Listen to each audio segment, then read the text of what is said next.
Let's talk a little bit about QSC and how you came to discover us, how you're using our gear, all of that good stuff. How was it that you came to discover what we do at QSC and all of that good stuff? As usual, it was drummers. You know? Yeah, it was you.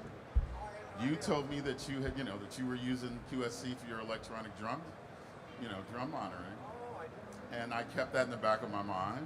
And then I went on the road with Dave Weckl and Oz Noy, and he was using QSC. And so after two guys whose, ears, in addition to their talent I respect, said that QSC was it, I decided to try it. And I am a proponent of a lot more wattage than most bass players kind of use. I mean, 800 watts, it's cool. But, a little bit more and you have a bigger footprint in the room. And if it's clean power, nobody ever complains. They just say, they walk up to you at the end of the night and say, oh, I could feel the bass in my chest. That's exactly where I want it, And so, I put together the rig with the, I don't know the names of all of the gear, but the subwoofer with the 212s.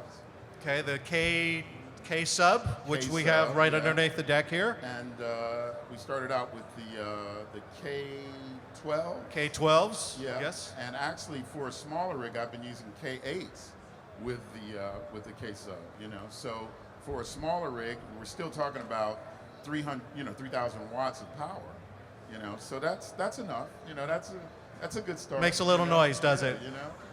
So and literally, you can be in a room and you can play and everybody can hear you well, but there's this low end there. You need some power to reproduce low end, and so it's great for me. I love QSC. Okay, so K series was sort of your first introduction to using QSC branded products. Absolutely. And it's still in your rig today. The rig today is still, depending on the club size, is 8s with the sub or 12s with the sub.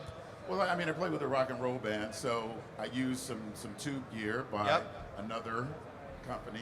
But That's okay. I use the QSC gear to give me what I call pure horsepower. So it's a very valuable part of my sound.